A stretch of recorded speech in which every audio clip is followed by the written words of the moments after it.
"I'm sorry, sir, but there must be a mistake," she said, her voice dripping with disdain. "These seats are for our first-class passengers." For 60 years, Walter Blackwood had faced men and women who told him he couldn't. He couldn't get a loan, couldn't start a business, couldn't possibly compete with the established players in aviation. Now, at 80 years old, sitting in seat 1A of a multi-billion-dollar airline he had built from nothing, a flight attendant was telling him he didn't belong. The woman Amanda Whitley looked at his worn tweed jacket and his wife Josephine's simple dress and saw only peasants in the palace. The mistake wasn't on the boarding pass. The mistake was hers, and it was about to cost her everything. Walter Blackwood had never been a man of flash or pretense. Born in 1943 in rural Georgia, he'd grown up watching planes streak across the sky and dreamed of flight. After serving as one of the few black pilots in Vietnam, he returned home to find commercial airlines unwilling to hire him despite his exemplary record. "We just don't have positions for colored pilots," one hiring manager had told him bluntly in 1969. "Our passengers wouldn't feel comfortable." That rejection was just one of many Walter faced, but instead of breaking him, it steeled his resolve. He purchased a single cargo plane with his military savings and a small family loan, flying mail and packages between regional airports when no one would give him a seat in the cockpit of a passenger plane. From that single plane, Horizon Airways was born. Through 6 decades of strategic expansion, Walter had transformed his humble cargo service into one of the world's premier passenger airlines. His route map now spanned 6 continents, his fleet numbered in the hundreds, and his company employed over 48,000 people. At his side, through it all, was Josephine, his wife of 55 years. While Walter flew planes, Josephine flew through balance sheets and financing deals with equal precision. A former mathematics professor with a gift for financial strategy, she had structured the complex deals that allowed their company to expand aggressively when opportunities arose. "They'll lend to a white businessman with half your collateral and twice your debt," she once observed after another bank rejection in their early years. "So we'll have to be twice as good and 3 times as persistent." Together they had faced discrimination at every turn. Banks that wouldn't lend to them, executives who wouldn't meet with them, industry functions where they were mistaken for the help. They had overcome it all with a quiet dignity and relentless competence that eventually made even their staunchest doubters into believers. As they approached their 80s, the Blackwoods had stepped back from daily operations, entrusting their company to a carefully selected executive team. But they never lost their passion for the airline or their connection to its service standards. 4 times a year, they traveled incognito on different Horizon routes, observing the operation from a passenger's perspective. They dressed, simply carried their own luggage, and revealed their identities to no one. It was their way of ensuring that the company never lost sight of what mattered most, treating every passenger with dignity and respect, regardless of appearance or status. The premier cabin of Horizon Airways' flagship, the Skymaster 900, was a sanctuary of curated luxury, a world of brushed aluminum, muted cashmere upholstery, and soft ambient lighting. The air smelled of expensive leather and citrusy notes of complimentary champagne. It was designed to insulate passengers from the realities of travel, a hermetically sealed tube of privilege hurtling through the stratosphere from New York's JFK to London Heathrow. The 16 suites in this exclusive cabin represented the pinnacle of commercial aviation luxury. Each featured a fully reclining seat that transformed into a flat bed, a 24-inch entertainment screen, noise-canceling headphones, and privacy panels that could create a personal cocoon. The cabin had its own dedicated lavatory with premium toiletries, and meals were served on fine china with real silverware. A passenger in the premier cabin would never hear the word no. Everything from custom meal requests to specific temperature preferences were accommodated without question. The standard price for this 7-hour journey of luxury was $12,000 round trip, a sum that ensured exclusivity. The passengers who occupied these seats were accustomed to such surroundings.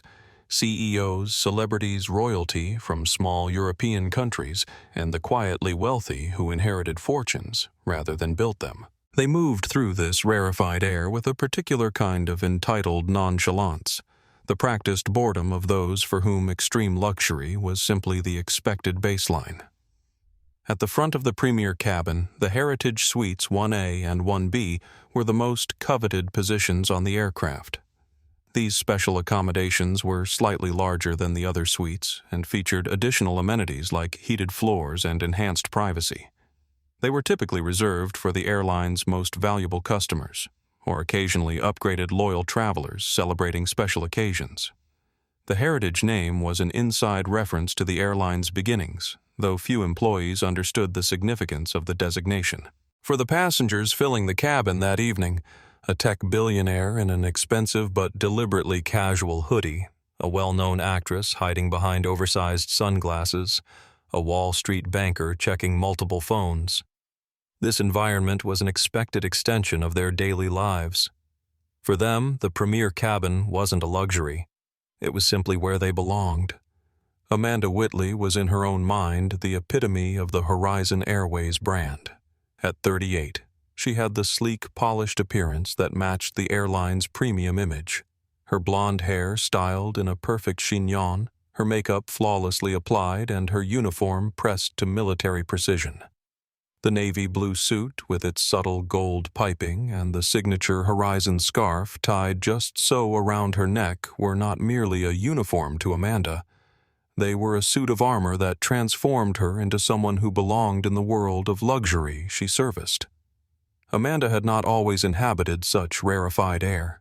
Growing up in a small town in rural Pennsylvania, she had been raised by a single mother who worked 2 jobs to keep them afloat. Their small apartment above a laundromat had been clean but sparse with furniture from thrift stores and groceries carefully budgeted to stretch through the month. "People like us don't belong in places like that," her mother had once whispered, pulling her away from the window of an exclusive boutique where Amanda had been admiring a dress. That lesson, that there were places where people like her were not welcome, had shaped her profoundly. When she secured a position as a flight attendant 17 years ago, Amanda had discovered a path to the world she had always admired from afar. The job had started as a way to escape her hometown, but it had evolved into a mission to reinvent herself. She had studied the passengers in first class, how they spoke, how they dressed, how they carried themselves with an assurance she coveted. She had practiced their mannerisms in her hotel room mirror, gradually shedding her working-class accent and adopting the polished tones of the educated elite. Her rise to lead flight attendant on the prestigious transatlantic route had been a hard-fought victory. She had volunteered for the most challenging flights, worked holidays without complaint, and cultivated relationships with supervisors who could advance her career. When she finally secured the premier cabin position, it felt like validation that she had successfully crossed an invisible boundary, that she had finally arrived in the world she had always wanted to join. Amanda now saw herself not merely as a service provider, but as a gatekeeper. The premier cabin was her domain, a carefully curated experience that reflected her own standards of excellence. She took immense pride in recognizing regular first-class travelers, memorizing their preferences, and making them feel individually acknowledged. She judged her success by the smooth operation of the cabin and the satisfied nods of passengers who took such service as their due. But beneath Amanda's polished exterior lurked a deep insecurity and a fearful conviction that she could at any moment be exposed as an imposter. This insecurity manifested as a fierce adherence to unwritten rules of class and status. She could spot what she considered an undeserving upgrade passenger immediately, the nervous shuffling, the overexcitement at the amenities, or worst of all, clothing that didn't meet the unspoken dress code of wealth. These passengers received technically correct service from Amanda, but none of the warmth or special touches she reserved for those she deemed authentic members of the elite. What Amanda failed to recognize was how her insecurities had transformed her into the very type of person who would have excluded her younger self. The painful irony was that in her quest to belong among the privileged, she had become an enforcer of the same arbitrary boundaries that had once hurt her so deeply. Into this sanctuary of luxury walked Walter and Josephine Blackwood. To Amanda Whitley, they were an anomaly, a glitch in the carefully composed tableau of wealth. Walter moved with the slow, deliberate pace of a man who had walked many miles in his life. He wore a simple, well-made but undeniably old tweed jacket, comfortable corduroy trousers, and scuffed but polished leather brogues. His face was a roadmap of struggle and triumph, his deep brown skin marked with the lines of age, his eyes holding a calm intelligence beneath wire-rimmed glasses. Josephine was his perfect complement. Her silver-gray hair was pulled back in a simple bun, and she wore no makeup beyond a touch of lipstick. Her only jewelry was a plain gold wedding band and an old-fashioned watch, a Patek Philippe that had been her grandfather's worth more than most of the ostentatious pieces worn by other passengers, but recognizable only to the truly knowledgeable. Her dress was dark navy merino wool chosen for warmth and practicality rather than style. They carried their own bags, a worn leather satchel for Walter that contained reading materials and his medications, and a simple tote for Josephine with her knitting and crossword puzzles. Nothing about their appearance suggested they could afford the $24,000 they had spent on their round-trip tickets.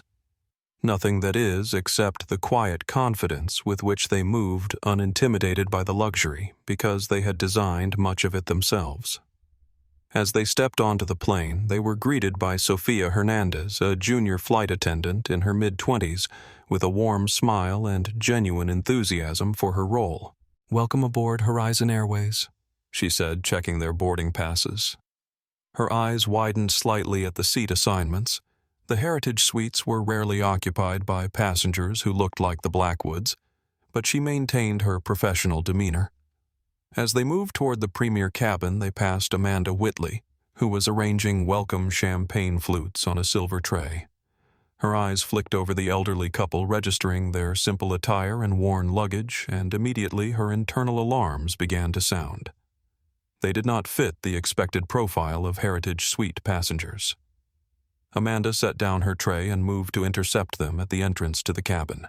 She positioned herself like a sentry, her posture a physical manifestation of the boundary she was determined to enforce. "Good evening," she said, her voice carrying practiced warmth that never quite reached her eyes. "Can I help you find your seats?" Walter nodded politely. "We're in 1A and 1B, thank you, and 1B. Amanda's smile tightened, the confirmation of her suspicions visible in the slight narrowing of her eyes. "The Heritage Suites. I think there may have been a mistake at check-in. Those are our premier first-class accommodations." She emphasized first class with a subtle inflection that suggested she was explaining something to someone who might not grasp the concept. Josephine looked up at Amanda, her expression calm but penetrating. "Yes, we're aware. That's what our tickets indicate." The standoff had begun, and with it, the first thread of a tapestry of consequences was about to unravel across the Atlantic and beyond. Amanda's smile remained fixed, but her eyes performed a rapid assessment of the couple standing before her. Everything about them triggered her internal classification system, categorizing them as misplaced. Passengers who clearly belonged in the main cabin, but had somehow ended up with premium tickets they didn't deserve. "Perhaps I could see your boarding passes," she said, extending a manicured hand. The request was framed as assistance, but delivered with the authority of someone who expected to find a problem. Walter handed over their boarding passes with a calm that came from decades of being underestimated. He had faced far more imposing obstacles than an airline employee with an attitude problem. "I believe you'll find everything in order," he said, his voice betraying neither annoyance nor defensiveness. Amanda examined the passes with theatrical thoroughness, turning them over as if the solution to this incongruity might be printed on the reverse. The names matched, Blackwood W and Blackwood J, as did the seat assignments 1A and 1B. She frowned slightly, not yet willing to concede. "These do show the heritage suites," she admitted reluctantly. "But there seems to be some confusion. Those are our most exclusive accommodations." The emphasis on exclusive carried a clear subtext. They were not for people like them. "There's no confusion," Josephine replied, her voice carrying the quiet authority of a woman who had navigated male-dominated boardrooms for decades. "We're quite aware of what the heritage suites are." By now, several passengers had taken notice of the exchange. A young tech executive in an expensive hoodie glanced up from his laptop with mild curiosity. An older white woman in statement jewelry watched with undisguised interest, perhaps anticipating the entertainment of seeing the interlopers properly redirected. "I understand," Amanda continued, lowering her voice as if to spare the couple embarrassment. "But there may have been a computer error during check-in. These things happen all the time. The system occasionally assigns premium seats incorrectly." She was repositioning her objection, moving from outright denial to a technical explanation that allowed her to maintain her authority while appearing helpful. Walter's patience was considerable but not infinite. "Young lady," he said, his tone firm but not unkind. "We've been flying for over 60 years. We're quite familiar with airline procedures. If you scan our boarding passes, the computer will confirm our seating assignment." Amanda's smile tightened further. Being addressed as young lady by this elderly man struck her as patronizing, though she failed to recognize the irony of her own condescension. The couple's continued insistence was beginning to feel like a challenge to her authority in her domain, and Amanda Whitley did not appreciate challenges. "I'm trying to prevent an awkward situation," she said, her voice taking on a sharper edge. "These suites are typically reserved for our regular premium travelers. Perhaps you were upgraded due to the flight being oversold in your original class. This suggestion, that they couldn't possibly have booked these seats intentionally, was the first direct insult thinly veiled as concern. Josephine's eyes, sharp despite her years, narrowed slightly. "We booked these seats specifically," she said. "We did not receive an upgrade." A few rows back, a businessman in an Italian suit smirked at the exchange, clearly amused by what he perceived as the couple's persistence in the face of their obvious displacement. His expression silently communicated solidarity with Amanda, a shared understanding that some spaces were reserved for certain types of people and gatekeepers like her were necessary to maintain those boundaries. "I see," Amanda said, though her tone suggested she didn't see at all. She glanced around the cabin, noting the filling seats and the line of premium passengers still waiting to board. The timing was inconvenient for a prolonged dispute. "Why don't we step into the galley to sort this out?" It was not a question, but a directive delivered with the expectation of compliance. Walter shook his head slightly. "There's nothing to sort out. Our seats are 1A and 1B, and that's where we intend to sit." His tone was not confrontational, but carried the unmistakable weight of a man accustomed to being heard. Amanda's professional veneer cracked slightly, her frustration showing in the tightening of her jaw. "Sir, I have other passengers boarding. I'm trying to help you avoid embarrassment." The threat was implied but clear. Comply now or face public humiliation. "The only one risking embarrassment in this situation isn't us," Josephine said quietly, her gaze level and unwavering. It was at this moment that Sophia, who had been watching the interaction with growing discomfort, stepped forward. "Amanda," she said hesitantly. "I checked their boarding passes at the door. They do show the heritage suites." Amanda turned to her junior colleague, her expression sharpening. "I'm handling this, Sophia." The dismissal was immediate and absolute. Sophia hesitated, then stepped back, her brief moment of courage extinguished by Amanda's authority. But her intervention had not gone unnoticed by the Blackwoods, who exchanged a brief glance, a silent communication honed by decades of partnership. The standoff at the entrance to the premier cabin had now become a public spectacle, precisely the kind of disruption that Amanda had claimed to be preventing. Yet it was her own refusal to accept the evidence before her that had created the scene. Her certainty that these people did not belong had overridden both the printed evidence and her colleague's confirmation. "That won't be necessary," a male voice interrupted, its crisp, authoritative tone cutting through the tension. Miguel Rodriguez, the purser for the flight, had arrived at Amanda's side, his perfectly pressed uniform and confident stance marking him as someone of authority.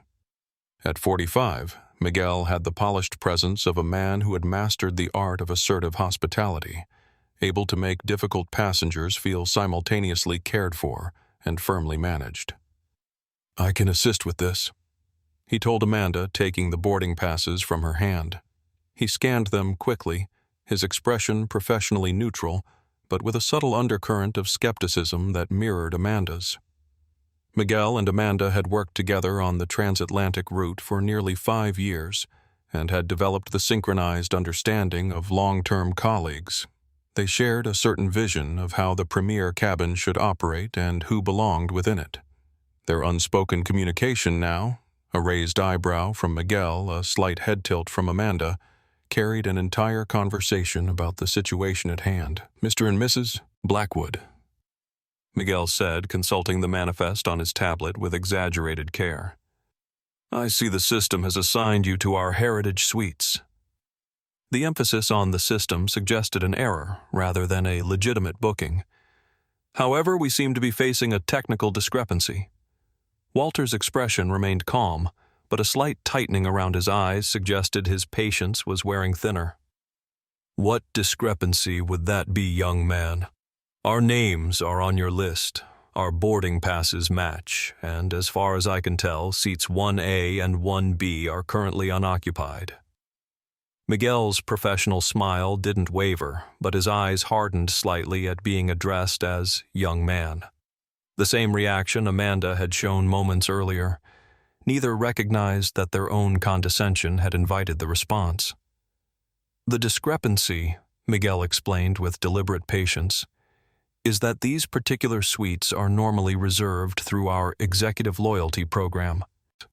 It was a fabrication smoothly delivered. There was no such formal restriction on the Heritage Suites, which could be booked by anyone willing to pay the premium price. But it was a convenient fiction to justify the continued obstruction. "That's simply not true," Josephine said, her voice carrying the precision of a former mathematics professor.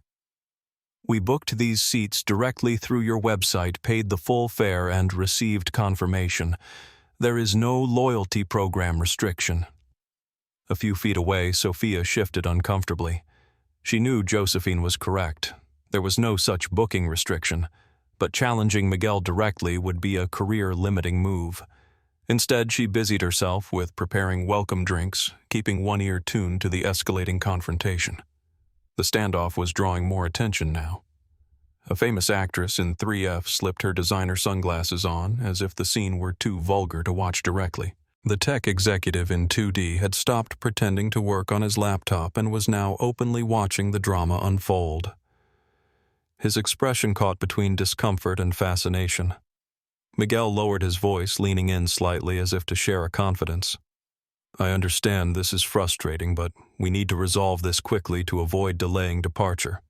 If you'll step into the galley, I'm sure we can find you suitable alternative seating."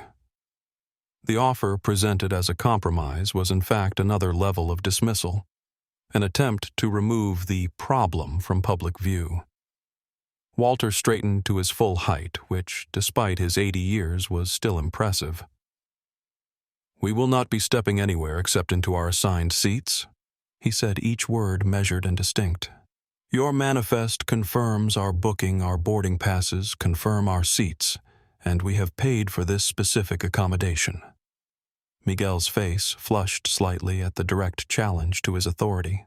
He glanced at the line of premium passengers still waiting to board, aware that this confrontation was creating exactly the type of scene the airline trained its staff to avoid.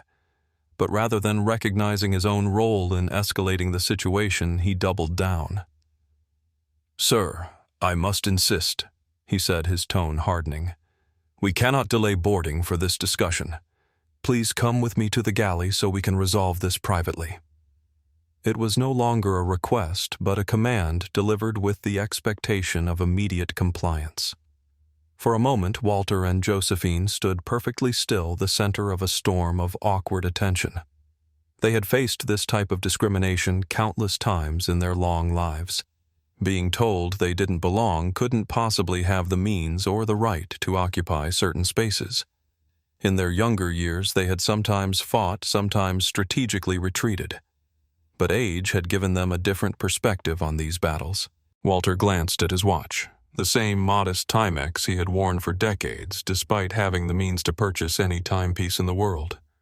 Then he looked at Josephine, a silent question in his eyes. She gave him an almost imperceptible nod. "Very well," Walter said finally, his voice betraying no emotion. "We will continue this discussion in the galley." With that, he and Josephine moved toward the forward galley, their dignified bearing undiminished by what many of the watching passengers interpreted as a concession of defeat. What none of them realized was that Walter and Josephine Blackwood were not retreating. They were simply choosing their battlefield with the strategic patience of generals who had won many long campaigns. Sofia Hernandez stood in the premier cabin, arranging crystal glasses on a silver tray with trembling hands. Born to Dominican immigrants in the Bronx, she had worked her way through community college while helping in her parents' bodega, eventually earning a hospitality degree that had led to her dream job with the airline. For Sofia, becoming a flight attendant wasn't just employment. It was achievement, a step toward the better life her parents had sacrificed to give her. She approached each flight with genuine enthusiasm and a natural warmth that passengers responded to instinctively. As she watched the Blackwoods being escorted to the galley, a knot of discomfort tightened in her stomach. She had seen their boarding passes. They were legitimate, properly issued for the heritage suites. There was no technical error, no system glitch, no justification for the treatment they were receiving beyond the unspoken but unmistakable judgment that they didn't look the part. Sofia had experienced similar judgments herself. On her first week in premium service training, a senior instructor had pulled her aside and said, "Remember, people like you have to work twice as hard to prove they belong here." The words had burned all the more for their casual cruelty. She recognized that same dismissal in the way Amanda and Miguel were treating the elderly couple. But challenging Amanda Whitley directly was professionally dangerous. The lead flight attendant was known for her long memory when it came to perceived disloyalty. Those who questioned her decisions often found themselves assigned to less desirable routes or scheduled for inconvenient shifts. Sofia had student loans to repay and money to send home. She couldn't afford to become a target. "What's happening up there?" asked a passenger in 4C, a man in his 30s wearing an expensive watch and a cashmere sweater. Sofia composed her features into a professional mask. "Just a seating issue, sir. It's being resolved. May I offer you champagne before takeoff?" The man accepted the drink with a distracted nod, his attention still drawn to the drama unfolding at the front of the cabin. Sofia moved on to the next passenger, her mind racing. She should say something more, do something. But what, and at what cost? Several rows back in the premier cabin. Richard Palmer observed the unfolding drama with growing unease. At 42, Palmer had built a successful technology consulting firm that catered to financial institutions, and he was a regular on the transatlantic route. His casual but expensive attire, a cashmere sweater and tailored trousers, marked him as someone accustomed to luxury, but not ostentatious about it. Palmer had witnessed similar scenes before, the quiet enforcement of unwritten codes about who belonged in premium spaces. Usually he remained a passive observer, neither participating in nor challenging these exclusionary practices. They were, after all, part of the invisible infrastructure that maintained the exclusivity he had paid for. But something about this particular interaction disturbed him. Perhaps it was the dignified way the elderly couple carried themselves, or perhaps it was the increasingly transparent flimsiness of the excuses being made to remove them. Whatever the cause, Palmer found himself unable to dismiss the scene as just another example of the necessary policing of class boundaries. He had been raised in a wealthy Boston family that emphasized the responsibility that came with privilege. His mother, a formidable philanthropist, had instilled in him the principle that true class was demonstrated not by excluding others, but by making them feel welcome regardless of their background. Watching Amanda's thinly veiled contempt and Miguel's bureaucratic obstruction, he couldn't help but feel that a fundamental courtesy was being violated. As the confrontation seemed to reach its conclusion with the elderly couple being led to the galley, Palmer made a decision. He unbuckled his seatbelt and stood up, drawing curious glances from nearby passengers. "Excuse me," he said, addressing Sophia as she passed with her tray of champagne. "Those passengers who were just taken to the galley, their boarding passes were for the Heritage Suites, weren't they?" Sophia hesitated, caught between professional discretion and her growing discomfort with the situation. "Sir, It's a simple question." Palmer pressed his tone polite but firm. "Did they have valid boarding passes for seats 1A and 1B? Sophia glanced toward the galley where Amanda and Miguel were still visible through the partial opening. Then she looked back at Palmer. "Yes, sir, they did." Palmer nodded, his decision confirmed. "Thank you." He made his way toward the front of the cabin, straightening his sweater as he prepared to join a conflict he would normally have avoided. This small act of intervention, a privileged passenger using his status to question the mistreatment of others, represented a crack in the facade of complicity that had allowed such practices to persist. Whether it would make any difference remained to be seen, but it was a ripple in what had previously been still waters of silent acceptance. The forward galley of the Skymaster 900 was a stark contrast to the plush luxury of the premier cabin. Here, the aircraft's utilitarian nature was fully visible. Stainless steel counters, industrial coffee makers, and compact refrigeration units designed for efficiency rather than aesthetics. It was a workspace, the backstage area, where the illusion of effortless luxury was carefully constructed before being presented to premium passengers. Walter and Josephine Blackwood stood side by side in this cramped, functional space, surrounded by the clicks and hums of pre-flight preparations. The galley's bright, unflattering lighting did nothing to diminish their dignified presence. They were not hunched or cowed by their effective banishment from the cabin they had paid to occupy. Instead, they stood straight, their expressions composed as if they were in a boardroom rather than a service area. Miguel positioned himself between them and the cabin entrance, his stance subtly blocking any attempt they might make to return to the disputed seats. Amanda busied herself with paperwork at the counter, her movements sharp and precise, broadcasting her irritation with the continued disruption to her carefully planned service routine. "Now," Miguel said, his tone a careful blend of authority and forced patience, "let's see if we can sort this out without further delay." "There's nothing to sort out," Walter replied evenly. "Our tickets are valid. Our seats are assigned and we intend to occupy them." Miguel's professional smile tightened. "Mr. Blackwood, I understand your frustration, but we need to be practical. The flight is full, boarding is nearly complete, and we need to resolve this situation quickly." "Then the quickest resolution," Josephine observed, "would be to allow us to take our assigned seats." Amanda turned from the counter, her clipboard clutched to her chest like a shield.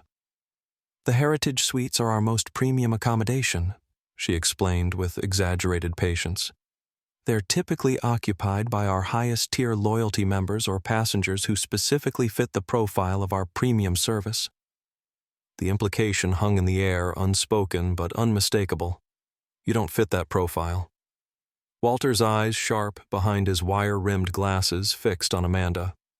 "And what exactly is that profile, Ms. Whitley?" He had noted her name tag when they first encountered her at the cabin entrance.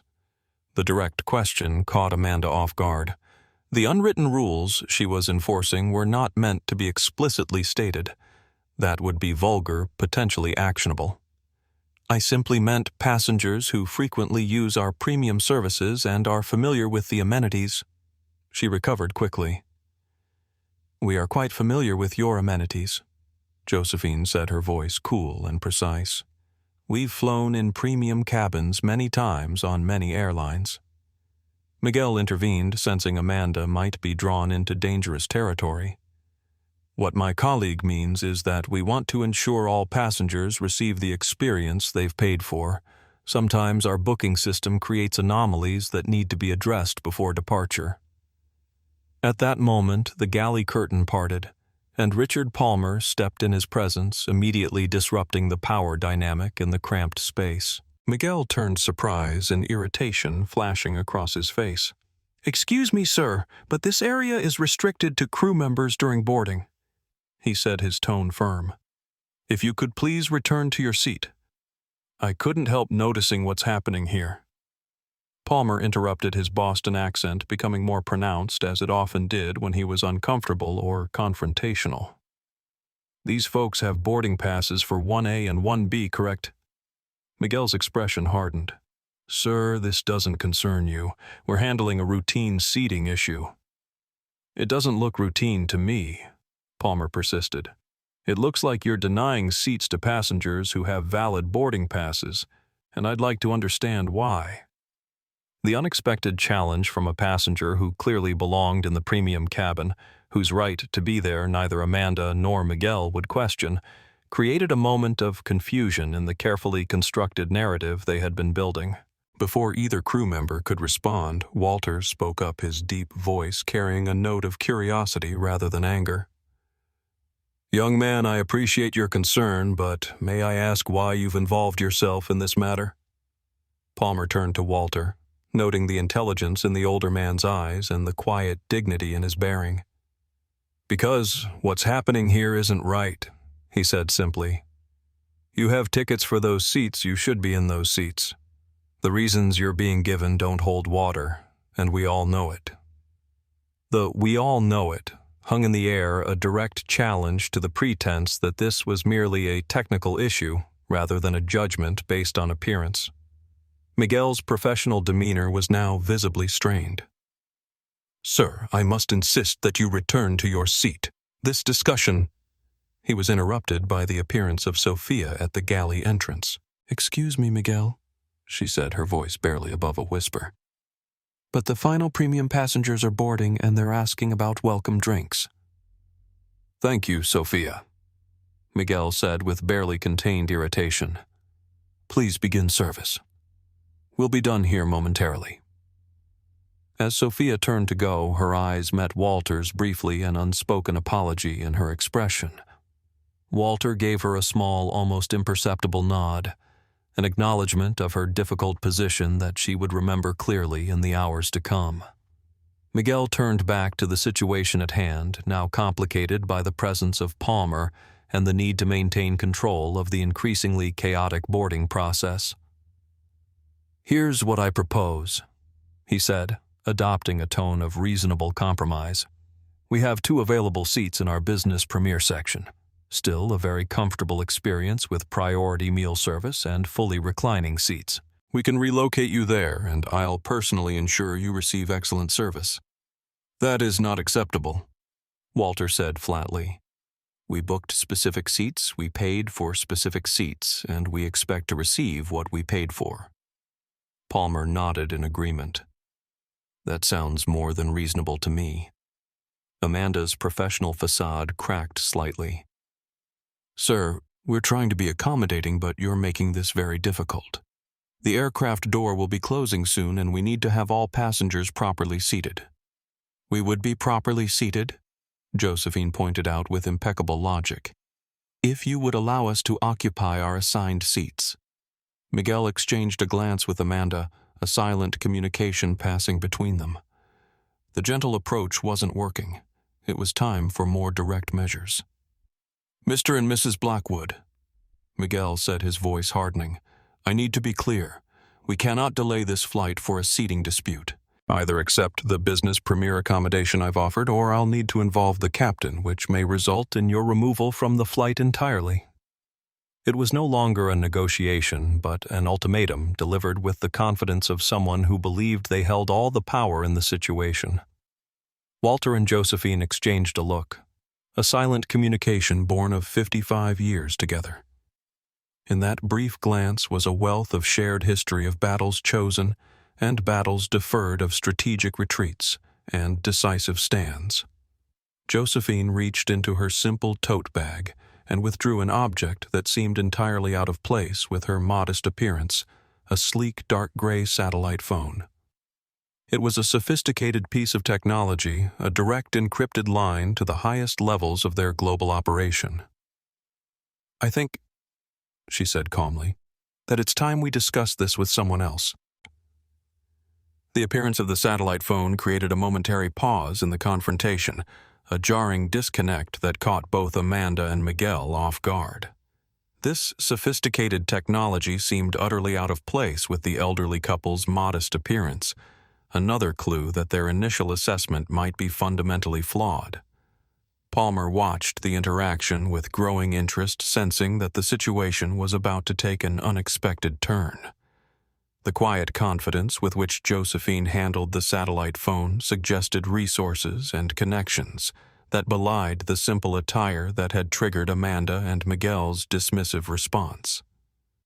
In that moment of confusion, the balance of power in the cramped galley began to shift, imperceptible at first, but gathering momentum like an aircraft beginning its takeoff roll. Slow initially, but building inexorably toward a point of no return. In a state-of-the-art office on the top floor of Horizon Airways headquarters in Atlanta, Chief Operations Officer Thomas Wilson sat bolt upright in his chair. The call from Josephine Blackwood had sent a jolt of adrenaline through his system that no amount of coffee could match.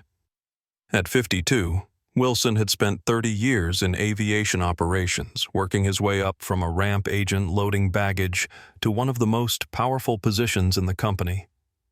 He had managed emergency landings, navigated the chaos of snowstorms that shut down hub airports, and coordinated aircraft repositioning during major system disruptions. He was by nature and experience unflappable. But the image of Walter and Josephine Blackwood, the revered founders of the airline people who had given him his first executive role and treated him like family, standing in a galley while their own flight prepared for departure, sent his heart rate spiking like an aircraft in an emergency climb. "In the galley?" he repeated, his voice a mixture of confusion and horror. "Why aren't you in your seats?" "That is the substance of my call," Josephine explained with remarkable composure. "According to the lead flight attendant, a Ms. Amanda Whitley, and the purser, a Mr. Miguel Rodriguez, we do not fit the profile for passengers in the Heritage Suites. They have refused to honor our boarding passes and have relegated us to the galley while they sort out the situation. They've offered to find us seats in Business Premier instead." Wilson closed his eyes briefly, processing the magnitude of what he was hearing. In his 3 decades in aviation, he had never encountered a situation quite like this one, the founders of an airline being denied their rightful seats because they didn't look the part. "This is unacceptable," he said, his voice low and controlled, but with an undercurrent of fury. "I'll handle it immediately. Please stay on the line." He pressed a button on his console that connected him directly to the operations center. "This is Wilson. I need an immediate ground hold on Flight 101 at JFK. Priority override executive authority. And get me a direct line to the captain now." Wilson's decisive action set in motion a cascade of events that would reverberate throughout the airline. In the operations center, controllers scrambled to implement the ground hold, puzzled by the unprecedented intervention from the COO himself, but trained to respond without question to such high-level directives. In the cockpit of Flight 101, Captain Diane Rivera was reviewing final departure clearances when her communications panel lit up with an urgent message from operations. She scanned the text, her professional composure momentarily slipping as she read the terse directive: immediate ground hold by executive authority. Founders of Airline being denied seats in Premier cabin. Investigate and resolve. Rivera had been with Horizon for 22 years, rising through the ranks to command the prestigious transatlantic routes. She knew the Blackwood name, of course. Every employee did. Their portraits hung in the headquarters lobby, and their story was part of the company's onboarding narrative. But like many employees, she had never met them personally and had assumed they were no longer actively involved with the airline's operations. The idea that they might be aboard her aircraft being denied their rightful seats was almost incomprehensible. She immediately unstrapped from her seat. "I need to check something in the cabin," she told her first officer. "Monitor communications. We're on a ground hold." Back in Atlanta, Wilson had initiated a series of emergency protocols designed to address the situation from multiple angles. He dispatched the JFK station manager to the aircraft with instructions to personally ensure the Blackwoods were seated properly. He alerted security to be prepared for possible crew changes. And he contacted the SVP of In-Flight Services to brief her on the unfolding situation. In the galley of Flight 101, Josephine was still on the satellite phone, calmly relaying updates to Wilson. "Thomas is handling this directly," she told Walter. "The aircraft is on a ground hold until we're properly seated." Walter nodded, unsurprised by the swift response. Thomas Wilson had been one of their most promising executives. Decisive, fair-minded, and uncompromising when it came to the airline's core values. Those were precisely the qualities that had led them to promote him to the C-suite before stepping back from daily operations. Miguel and Amanda, however, were entirely unaware of the forces being mobilized against them. They were still operating under the assumption that they were managing a routine case of passengers attempting to access accommodations beyond their station, a situation they had handled many times before without consequence. "I need to continue with the boarding process," Amanda said, her tone making it clear that her patience was exhausted. "If you're not willing to accept the business premier seating, I'll have to escalate this to the captain." "That won't be necessary," said a new voice from the galley entrance. "I'm already here." Captain Rivera stood framed in the doorway, her uniform impeccable, her expression a mixture of professional control and barely contained fury. Her gaze swept the scene, taking in the Blackwoods standing calmly with the satellite phone Miguel and Amanda looking surprised and defensive, and Richard Palmer watching the unfolding drama with evident interest. "Captain," Miguel began, automatically straightening his posture. "We've been trying to resolve a seating issue with these passengers. They've been assigned seats in the Heritage Suites, but what?" Rivera interrupted, her voice sharp. "I've just received a direct communication from Atlanta about this situation. Am I to understand that you've denied these passengers access to their assigned seats because you don't believe they belong in the premier cabin?" The directness of the question left no room for evasion. Miguel looked to Amanda, a flicker of uncertainty crossing his face for the first time. Amanda stepped forward, her confidence still intact but with a growing edge of defensiveness. "Captain, these passengers don't match the typical profile for the Heritage Suites.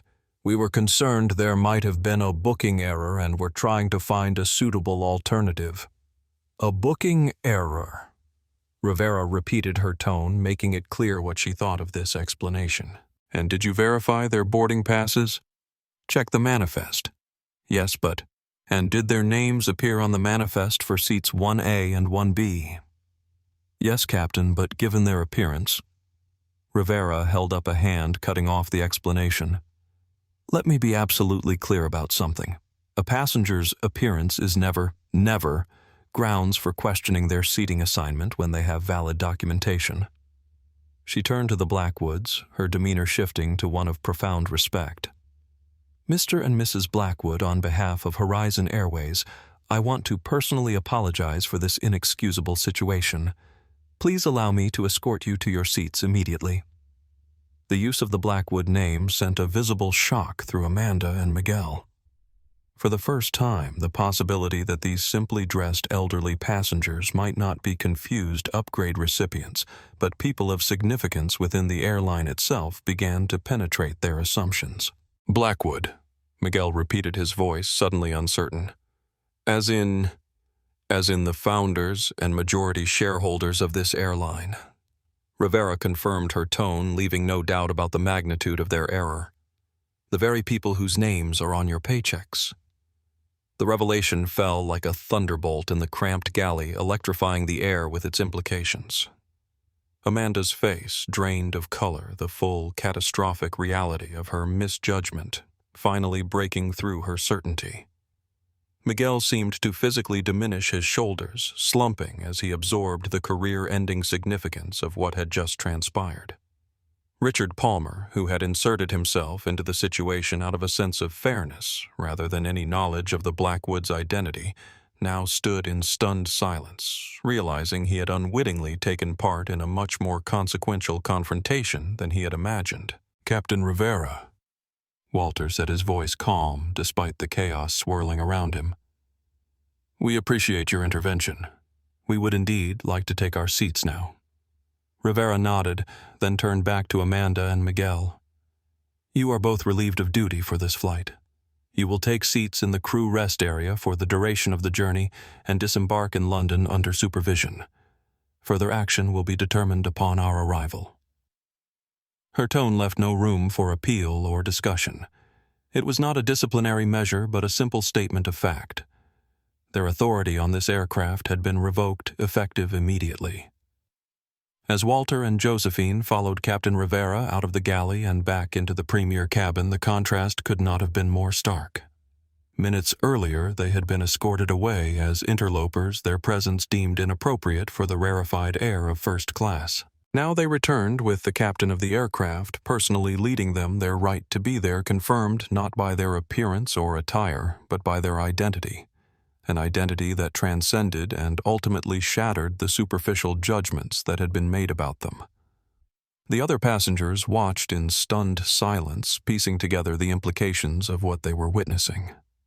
The elderly couple that had been so dismissively removed was now being treated with profound deference by the captain herself.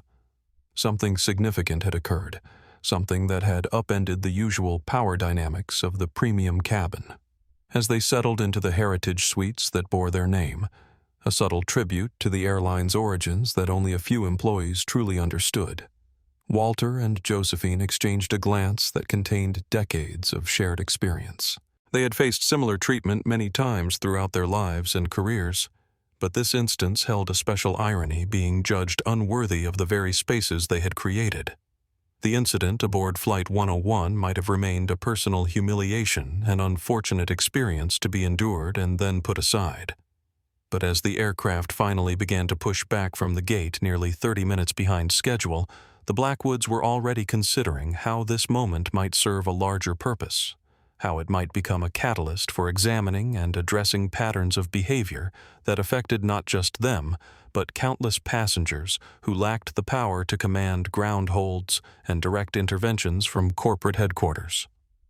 In that consideration lay the seeds of a transformation that would eventually touch every aspect of Horizon Airways, from its training protocols to its corporate culture to its fundamental understanding of what truly premium service entailed. The Horizon Airways Global Operations Center in Atlanta hummed with controlled urgency.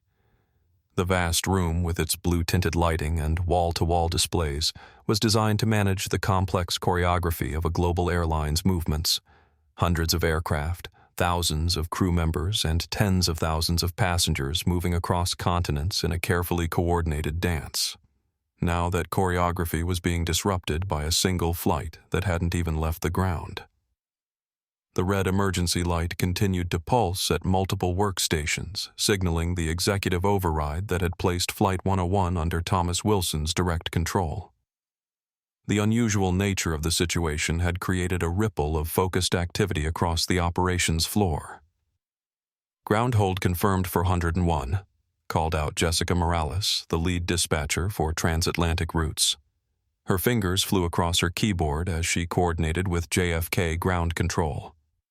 "Tower is requesting a reason for the delay. Security protocol verification," Wilson directed from his elevated office. "No further details required." On the massive central display that dominated the front wall, Flight 101's status indicator had changed from green on time to yellow delayed.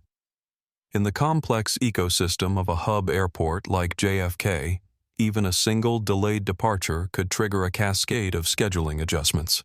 Already, operations specialists were calculating the impact on connecting passengers' crew duty times and the aircraft's subsequent flights. Wilson strode onto the operations floor, his presence immediately drawing attention. The COO rarely left his office during a developing situation unless it was of the highest priority. His expression was composed but intense, the look of a man navigating a crisis with both urgency and precision. "I need a direct line to corporate security at Heathrow," he instructed the International Operations Coordinator. "Have them standing by for the arrival of 101. I'll brief them personally in 30 minutes. He turned to another specialist managing crew scheduling. "I need profiles on all flight attendants and flight deck crew for 101, particularly lead flight attendant Amanda Whitley and purser Miguel Rodriguez. Full employment history, performance reviews, passenger complaints, commendations, everything we have. Priority access, my eyes only." Wilson's desk phone rang, the dedicated line used only for the most sensitive communications. He picked it up immediately. "Wilson?" "Sir, this is Ellen Doherty at Gate B-22. I'm with corporate security officers Barnes and Jimenez. We're preparing to board." "Good," Wilson replied. "Here's the situation. Walter and Josephine Blackwood are in the forward galley being prevented from accessing their assigned seats in the Heritage Suites. Lead flight attendant Whitley and purser Rodriguez are the primary individuals involved. Captain Rivera has been informed and should be addressing the situation as we speak. Your job is to ensure the Blackwoods are treated with the utmost respect and to facilitate any actions Captain Rivera deems necessary regarding crew changes." "Understood, sir." Doherty responded, her voice steady despite the high-stakes situation. "And if the crew members in question resist, they won't be given that option. This is not a discussion or a negotiation. It's a direct order from this office. Any resistance will result in immediate suspension and removal from the aircraft."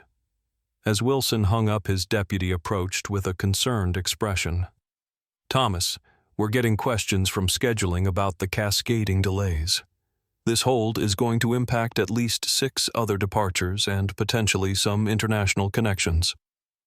Wilson nodded, acknowledging the operational complexity but unwavering in his priorities. "Make the adjustments. Delay subsequent flights as needed, protect the connections. This takes precedence over schedule integrity." His deputy hesitated. "May I ask what's happening? The override code you used is reserved for security threats or severe safety issues." Wilson looked around the operations center, aware of the dozens of professionals working to maintain the intricate dance of global aviation. Most of them had never met Walter or Josephine. Blackwood had never experienced directly the vision and values that had built their company. But all of them were affected by the culture those founders had created, or had attempted to create. "What's happening," Wilson said quietly, "is a fundamental failure of our service culture. The founders of our airline are being denied seats they paid for because they don't look the part. That's not just a customer service issue. It's a betrayal of everything this company stands for." The deputy's eyes widened slightly as the implications registered. "The Blackwoods are on that flight being denied seats." "Yes, and while the immediate situation will be resolved, the underlying issue won't be fixed by simply removing 2 employees. This points to something deeper, a drift from our founding principles that we need to address comprehensively." As Wilson returned to coordinating the response, he was already thinking beyond the immediate crisis. The incident aboard Flight 101 would have consequences, not just for Amanda Whitley and Miguel Rodriguez, but for how Horizon Airways understood and executed its commitment to treating all passengers with dignity and respect, regardless of appearance or status. The operational disruption would be temporary, measured in minutes and hours. But the cultural transformation that would emerge from this incident would reshape the airline for years to come, touching everything from hiring and training to performance evaluation and promotion criteria. It would become known throughout the company as the moment when Horizon Airways rediscovered its soul, or at least began the journey back to the principles upon which it had been founded. As Flight 101 finally received clearance to push back from the gate, the focus in the operations center shifted to the next phase of the response, preparing for the aircraft's arrival in London and the formal proceedings that would follow. But in Thomas Wilson's mind, a different kind of preparation was already underway, planning not just for the aftermath of this specific incident, but for the more challenging work of examining and addressing the cultural conditions that had allowed it to occur. The walk from the cockpit to the forward galley of the Skymaster 900 was approximately 30 feet.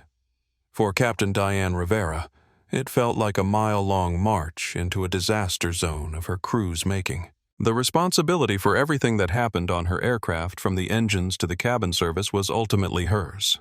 A catastrophic failure of respect and protocol had occurred on her watch under her command, and she was about to face the consequences directly. As she stepped out of the cockpit, the first person she encountered was Miguel Rodriguez, who was standing guard at the entrance to the premier cabin like a sentry. His eyes widened at the sight of the captain leaving her post during pre-departure procedures, an almost unprecedented occurrence that signaled the gravity of the situation. "Captain," he began, uncertainty evident in his voice. "Is there a problem?" Rivera fixed him with a stare that made the seasoned purser take an involuntary step back. "That's what I'm here to find out, Mr. Rodriguez. I've just received an emergency communication from the COO himself regarding 2 passengers named Blackwood, who should be in the Heritage Suites, but are apparently being held in the galley. Would you care to explain?" Miguel's face, which had been a mask of authoritative confidence moments earlier, drained of color. The name Blackwood, connected with a direct communication from the COO, sent a jolt of recognition through him, but he still didn't make the full connection. "It's a routine seating issue, Captain. An elderly couple who insisted they were in the Heritage Suites. They didn't seem... they weren't dressed. We thought it was a booking error." Rivera's expression hardened further.